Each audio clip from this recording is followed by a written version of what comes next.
L'entité dans la brume.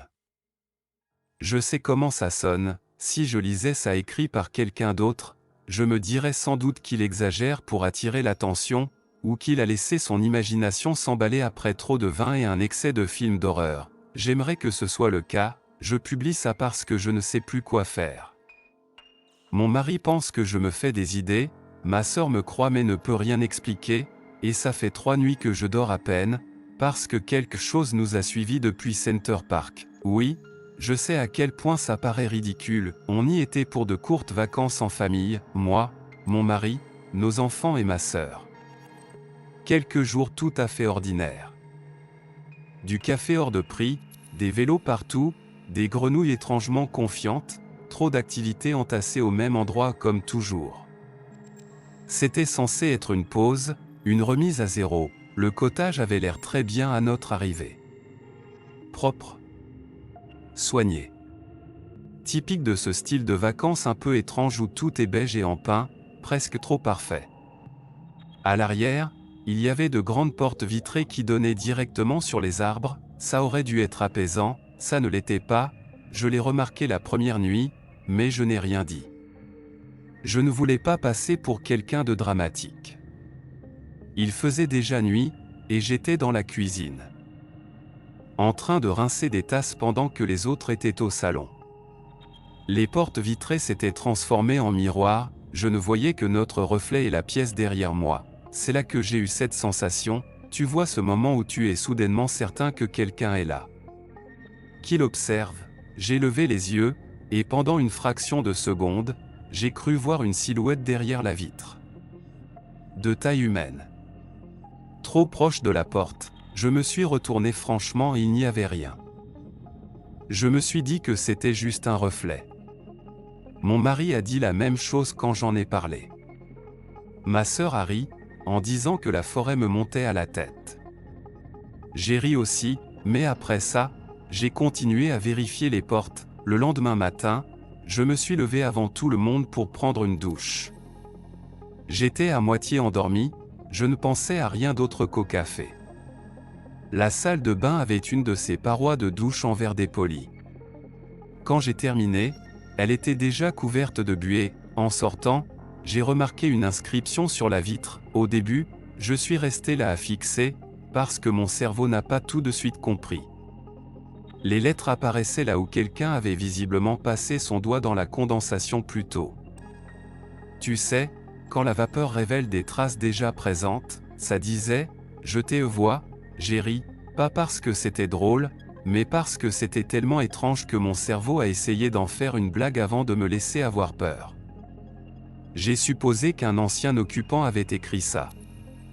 Ou qu'un membre du personnel était tombé dessus et s'était dit que ça ferait une histoire amusante plus tard. Je ne sais pas, puis j'ai remarqué autre chose, en dessous, plus pâle, comme écrit plus tôt, avec moins de pression. Je me suis penché, ça disait « Ne regardez pas dehors après 2 heures du matin », j'ai immédiatement essuyé la vitre. Fort. Comme si ça pouvait rendre la chose moins réelle. Quand ma sœur est descendue, je lui en ai parlé. Elle m'a demandé si j'avais pris une photo. Je ne l'avais pas fait et ça m'a agacé toute la journée, parce que je savais à quel point ça paraissait invraisemblable après coup. Elle a trouvé ça inquiétant, mais presque drôle. Mon mari a levé les yeux au ciel et a dit que ça venait évidemment d'un ancien locataire. J'ai essayé d'en rester là, la journée a été complètement normale. Piscine, nourriture hors de prix, enfants occupés, activités familiales un peu forcées.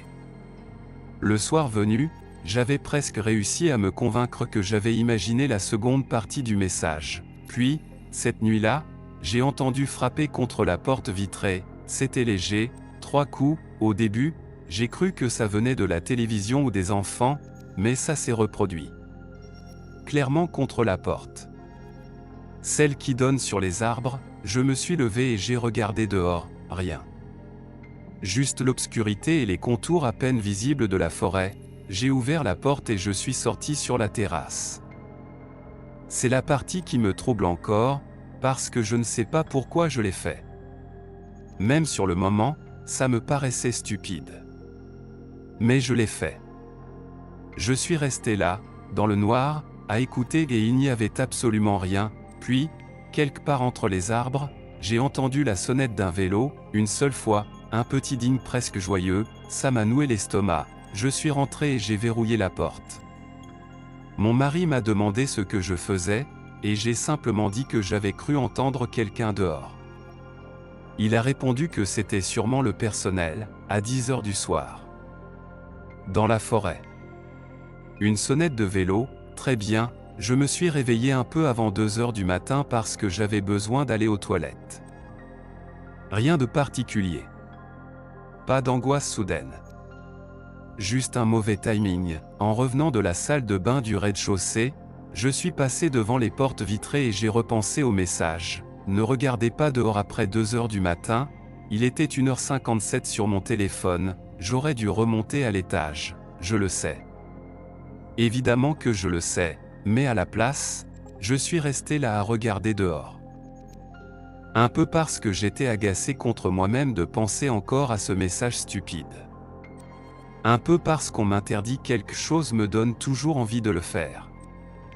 Mais surtout parce que je voulais me prouver que tout ça était absurde. À exactement 2 heures du matin, j'ai vu quelque chose bouger entre les arbres. Au début, j'ai cru que mes yeux s'habituaient simplement à l'obscurité, puis j'ai compris que c'était des silhouettes, petites, des enfants, ai-je pensé, ils étaient 5, juste derrière la lisière des arbres, tournés vers le cottage. Au début, je ne distinguais pas les détails. Seulement leur forme. Petite, immobile. Et quelque chose d'anormal dans leur posture. Je me suis approché de la vitre, je ne sais pas pourquoi. C'était comme si, pendant un instant, mon corps avait oublié la peur et voulait simplement comprendre ce que je voyais.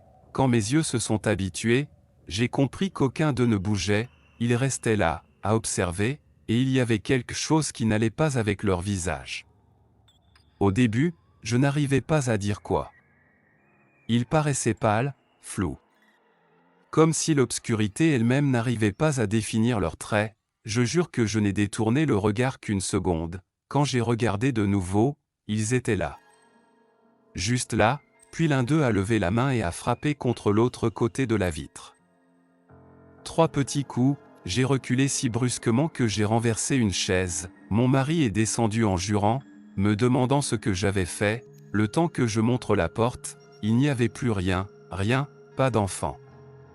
Aucun mouvement. Seulement les arbres, il a dit que je m'étais fait peur toute seule. Il était agacé, pas inquiet. Et ça a presque empiré les choses.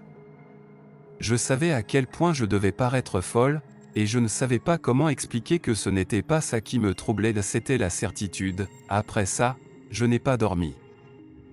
Je suis resté en bas jusqu'au matin, à fixer les portes. Juste avant le lever du soleil, ma sœur est descendue, m'a regardé et a dit « On dirait que tu as vu la mort, j'ai vu quelque chose dehors », ai-je répondu d'une voix rauque. Elle s'est arrêtée, puis elle a demandé, très prudemment, « Combien ?» C'est à ce moment-là que j'ai vraiment commencé à paniquer, je l'ai fixée, « Quoi ?» Elle s'est appuyée contre le plan de travail, les bras croisés, serrés, « Combien il était ?» Un froid réel m'a traversé. 5. Elle a fermé les yeux. Je ne sais pas quelle réaction j'attendais quand elle les a rouverts, mais ce n'était pas de la peur. C'était de la reconnaissance. Elle m'a raconté que le premier soir, en allant au magasin, elle avait pris un sentier à travers les arbres et était passée devant une aire de jeu clôturée qu'elle n'avait jamais vue avant.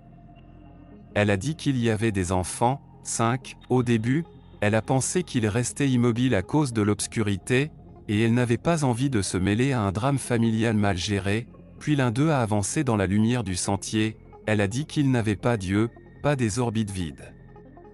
Pas de sang. Rien de spectaculaire, juste de la peau, une surface lisse, là où les yeux auraient dû être. Elle a couru jusqu'au cottage et ne nous a rien dit.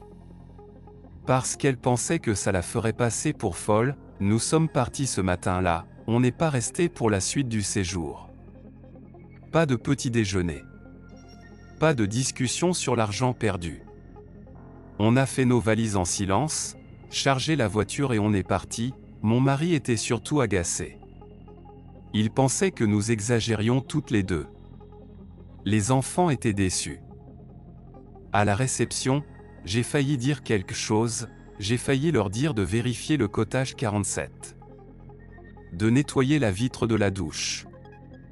Peut-être de demander pourquoi des clients laissent ce genre de message. Mais avant que je parle, la femme derrière le comptoir a souri trop largement et a demandé « Vous avez tous bien dormi, un bon service client, non ?»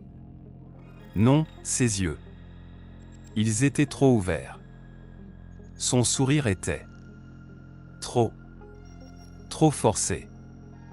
Je ne sais pas comment l'expliquer, je n'ai rien dit, j'aurais dû. Quand on est rentré à la maison, j'ai essayé d'oublier tout ça. Défaire les valises. Lancer des machines. M'occuper des enfants. Ce soir-là, j'avais presque honte d'avoir été autant bouleversé. Puis j'ai pris une douche dans ma propre salle de bain, la pièce s'est remplie de buée. Le miroir s'est couvert de condensation. Le rideau de douche est devenu opaque, et des mots sont apparus, frais, pas les mêmes qu'avant, cela était plus désordonné.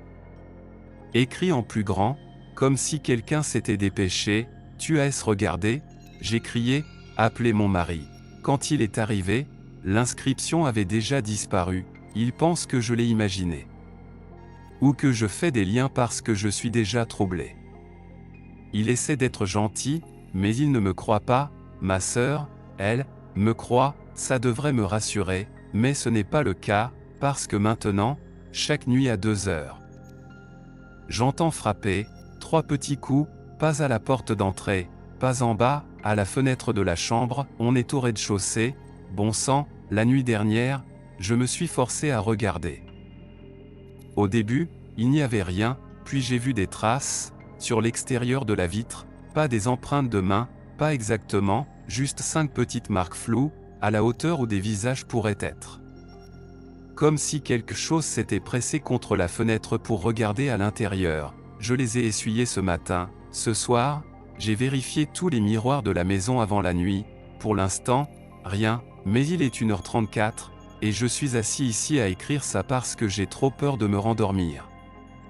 Si quelqu'un a déjà vécu quelque chose de même vaguement similaire, dites-le moi, et avant que quelqu'un le dise oui, je sais que j'aurais dû simplement ignorer ce message. Je sais, mais j'ai regardé, et je crois que quelque chose m'a remarqué.